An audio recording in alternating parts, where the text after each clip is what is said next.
في حضارات لما تسمع عنها بتحس إن الزمن نفسه انحنى قدامها. حضارات مش بس كتبت التاريخ، دي اللي اخترعت مفهوم التاريخ أصلا. وسط رمال العراق القديمة وتحديدا ما بين نهرين بيشهدوا على الزمن، دجلة والفرات، اتولدت واحدة من أعظم الحكايات اللي عرفتها البشرية، الحضارة العراقية القديمة، أرض السومريين والأكاديين والبابليين والآشوريين. حكاية مش مجرد مباني وتماثيل، دي قصة ناس، عقل ولغز لسه بيحير العالم لحد النهارده. اللهم صل وسلم وبارك على سيدنا محمد عدد ما في السماوات والكون من تجليات ونفحات ورحمة. يلا بينا نبدأ.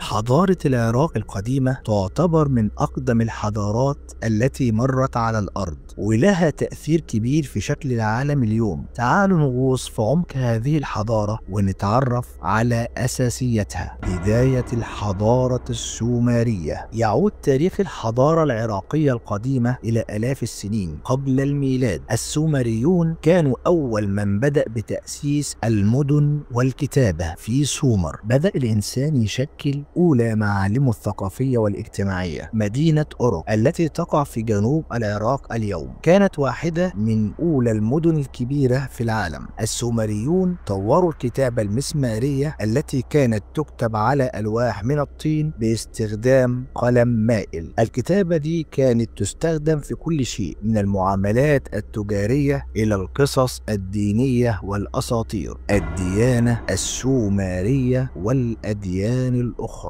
ديانة السومريين كانت معقدة للغاية، وامتلكت مجموعة من الآلهة المتنوعة التي كانت تمثل كل شيء في الطبيعة من الأرض إلى السماء. إلههم أنكي إله الحكمة والمياه العذبة، وكان لديهم معابد ضخمة مخصصة لعبادة هذه الآلهة. في الوقت ذاته كانت بابل واحدة من أهم المدن في الحضارة العراقية القديمة، حيث صارت بعد ذلك مركزا للعلم والتجارة. وأيضا كان الآشوريين تأثير هائل على المنطقة. إسهامات الحضارة العراقية في العلوم والفن. الحضارة العراقية كانت أول من استخدم الرياضيات في بناء المعابد والأبنية العظيمة. وبعدين علم الفلك كان من أولى التخصصات التي اهتموا بها، حيث كانوا قادرين على تحديد مواقع النجوم والكواكب. أحد أعظم الإنجازات الهندسية التي تركتها هذه الحضارة هو حدائق بابل المعلقة. الحدائق دي تعتبر من عجائب الدنيا السبع، وكان لها تأثير كبير على الهندسة المعمارية والزراعة في ذلك الوقت. تفتكر إيه اللي يخلي حضارة تستمر آلاف السنين؟ قوة؟ لا، ذكاء مش كفاية. السر التنظيم والعلم والتاريخ. في مدينة نينوى شمال العراق، واللي كانت عاصمة للآشوريين، اكتشفوا مكتبة ضخمة جدا. مكتبة مش عادية، دي مكتبة آشور بانيبال، اللي كانت فيها آلاف الألواح الطينية المكتوبة بالخط المسماري. تخيل، آلاف السنين قبل ما يظهر الإنترنت كان فيه ناس بيوثقوا كل حاجة، القانون، الطب، الهندسة، وحتى تفسير الأحلام. بس الغريب مش المكتبة نفسها، الغريب هو اللي فيها. ألواح بتتكلم عن طوفانات وحروب ضخمة وشعوب اندثرت. في ألواح بتتكلم عن العقاب الإلهي على الظلم والفساد، وبتسجل كيف إن الحضارات لما بتظلم بتنهار. من أعجب القصص التاريخية قصة الملك نبوخذ نصر. الملك ده معروف انه من اقوى ملوك بابل، وكان مشهور ببناء الاسوار العالية اللي بتحيط بالعاصمة، واللي كانت قوية لدرجة انهم قالوا ان مفيش جيش يقدر يعدي منها. نبوخذ نصر معروف في كتب التاريخ بانه اثر بعض شعوب المنطقة لما كانوا بيهاجموا المملكة، وكان حكمه قوي جدا، لكنه كان بيؤمن بالعدل، وكل نقوشه بتأكد إنه كان بيحذر من الظلم. واحدة من أكثر القصص المؤثرة عن حضارة العراق القديم هي عن القوانين. في حضارة بابل ظهر واحد من أوائل القوانين المدونة في التاريخ اسمه قانون حمورابي. القانون ده مكتوب على حجر كبير بيتكلم عن العدالة، مش عدالة خرافية، لا، عدالة حقيقية، زي ان اللي يسرق يتحاكم واللي يظلم يتعاقب. والاجمل ان حتى الحاكم نفسه كان لازم يلتزم بالقانون. دلوقتي اسأل نفسك ازاي حضارة بالشكل ده سبقت العالم كله في كل حاجة تقريبا، من حسابات الفلك لتقويم السنة وحتى ساعات النهار. كانوا بيحسبوا الزمن بدقة غريبة، وكان عندهم تقويم قمري وبيتابعوا حركة النجوم، وكانوا بيستخدموا ده في الزراعة والملاحة والعبادة. والمذهل إنهم اخترعوا الساعة الشمسية وحددوا 60 دقيقة للساعة، يعني رقم 60 اللي بنستخدمه لحد النهاردة هو من عندهم. تخيل إنك بتصحى الصبح في مدينة أو سنة 2500 قبل الميلاد، الشمس لسه بتشرق والدنيا هادية، لكن الحياة بتتحرك بدقة عجيبة. الناس بتنزل السوق، الكهنة بيروحوا المعابد، والمهندسين بيبنوا الأبنية بطوب الطيني اللي معمول بإتقان يحير أي عقل. في نظام، في قوانين، في حياة متكاملة بكل تفاصيلها. الناس كانت بتشتغل في الزراعة باستخدام نظم ري متقدمة جدا، ترع ومجاري مائية مصممة بعقول عبقرية. والمزارع كان عارف امتى يزرع وامتى يحصد، لأن الفلك كان جزء من حياته اليومية. بس تعال نشوف حاجة تانية، موضوع الطب. الأطباء في بابل وسومر ما كانوش مجرد معالجين، كانوا باحثين. كان فيه ألواح بتشرح كيفية علاج الجروح وتضميدها وحتى إجراء العمليات البسيطة. وكان عندهم تفرقة بين الطب الجسدي والنفسي، وكان فيه أطباء متخصصين لكل نوع. ومن أذكى ما فعلوه إنهم سجلوا الأمراض وطرق علاجها بدقة، وده اللي خلى العلماء المعاصرين مندهشين من كم المعرفة الطبية اللي كانت موجودة في الوقت ده. أما عن الهندسة فده لغز كبير. زي ما قلنا حدائق بابل المعلقة واحدة من عجائب الدنيا السبع، مش بس كانت مكان للزراعة، كانت تحفة هندسية. بيقال إنها كانت مبنية على طبقات متدرجة، والمياه كانت بترفع من النهر لري النباتات في أعلى نقطة، يعني استخدام لنظام الري العمودي. شيء عبقري لدرجة إن العلماء لحد النهاردة مش قادرين يتفقوا إزاي اتبنت بالضبط. واللي أعجب من كده الزقورات. الزقورة هي نوع من المعابد كانت مبنية على شكل هرمي متدرج، وكانت مركز ديني واجتماعي كبير. وفي مدينة أور اكتشفت زقورة ضخمة بآلهتهم في ذلك الوقت. والمبنى نفسه بيخليك تتساءل ازاي حضارة من آلاف السنين بنت مبنى بالصورة دي، درجات، طوب طيني، نظم تصريف، كل ده بإمكانيات بدائية جدا لكن بتنفيذ دقيق يخليك تحترمهم وتحس برهبة. الحياة الاجتماعية وأسرار البيوت القديمة. زمان في قلب مدينة نينوى أو بابل كانت الحياة الاجتماعية ماشية بنظام دقيق يخليك تتخيل ان كل فرد كان ليه دور واضح في المجتمع. البيت العراقي القديم ما كانش مجرد مكان للنوم، ده كان حصن ومكان للتربية والتعليم والراحة والعبادة. البيوت كانت بتتبني من الطوب الطيني واللي بيستخدموه حتى النهاردة في الريف، بس بطرق اكثر اتقان. كان في فنون معمارية عجيبة، مثلا الشبابيك كانت بتتركب بطريقة تسمح بدخول الهواء البارد في الصيف ومنع الرياح الباردة في الشتاء. يعني ناس فاهمة الطبيعة وبتتعامل معاها مش بتعاندها. وفي بيوت لقوها عبارة عن دورين، ده غير الحمامات اللي كانت فيها أنظمة تصريف، وده قبل آلاف السنين من أي حضارة أوروبية فكرت في كده. الأسرة وحكاية الأم والأب والأطفال. الأسرة كانت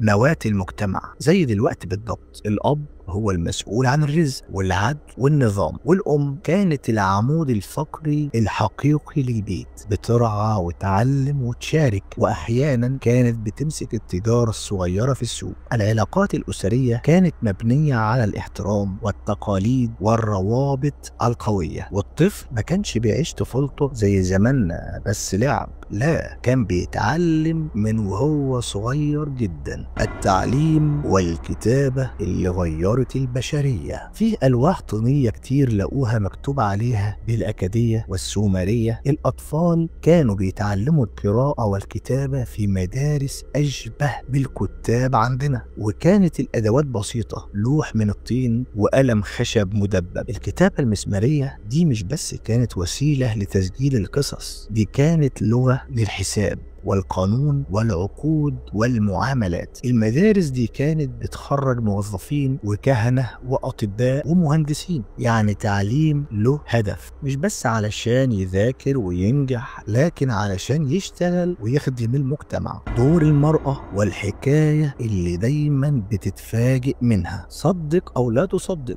المرأة العراقية القديمة كان ليها وضع خاص جدا، كانت بتشتغل وتتاجر وتمتلك أراضي، وبتوصل كمان انها تكتب وتتعلم. في الواح اثبتت ان فيه نساء كانوا بيكتبوا الشعر وبيمارسوا الطب وبيشاركوا في اداره المعابد، وده مش كلام مرسل، دي وثائق محفوره في الطين موجوده لحد دلوقتي في المتاحف. وطبعا كان في قوانين بتحمي حقوق المراه في الزواج والميراث وحتى الطلاق، وده كان استثناء في وقتها مقارنة بحضارات تانية ما كانش فيها للستات أي اعتبار. الاكتشافات اللي لسه بتحكي لينا الحكاية، كل يوم بيكتشفوا ألواح، تماثيل، أدوات وقطع أثاث من آلاف السنين. فيه تمثال غريب اتلاقى في مدينة أريدو، عيناه محفورتين بطريقة مرعبة، مش لأنه شيء شيطاني حاشا لله، لكن لأن الطريقة اللي اتنحت بيها العينين فيها دقة وكأنها بتراقبك فعلا. بعض الباحثين بيقولوا إن ده كان بيمثل الحارس، تمثال كان بيتحط على باب المعبد أو البيت للحماية. وفيه بئر محفور في منطقة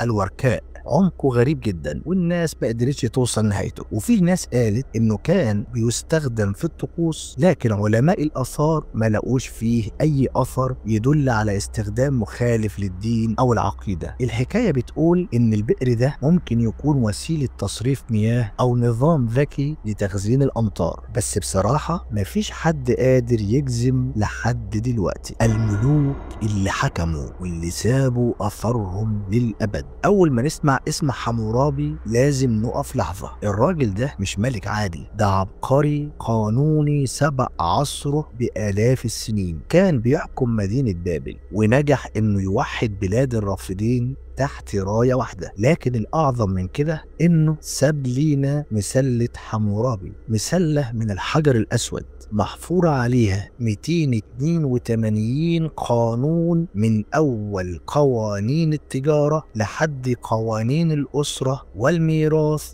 والعقوبات. يعني لو في حد سرق أو خدع أو أذى غيره كان في عقوبة واضحة. والمثير للدهشة إن القانون كان بيتعامل بالميزان، مفيش حد فوق القانون حتى لو كان غني أو كاهن. وفيه ملوك تانيين زي سرجون الأكادي اللي يعتبر أول إمبراطور حقيقي في التاريخ، أسس إمبراطورية بتمد من الخليج العربي لحد البحر الأبيض. الناس دول ما كانوش بيحكموا بس، دول كانوا بيبنوا حضارة، بيسيبوا أثر وبيخلوا اللي بيجي بعدهم يسأل إزاي دول فكروا كده. القانون مش بس حروف، ده كان روح المجتمع. قوانين العراق القديم كانت دقيقة بشكل مذهل. يعني مثلا لو حد بنى بيت ووقع على اللي ساكن فيه كان البناء بيتعاقب، لو حد سرق كان فيه نظام تعويض واضح، وطبعا في عقوبات فيها شدة، وده طبيعي في المجتمعات البدائية، لكن في وسط الشدة كان فيها عدالة عدالة، كان فيه تنظيم، الناس كانت عارفة حقوقها وواجباتها، واللي يظلم بيتحاسب.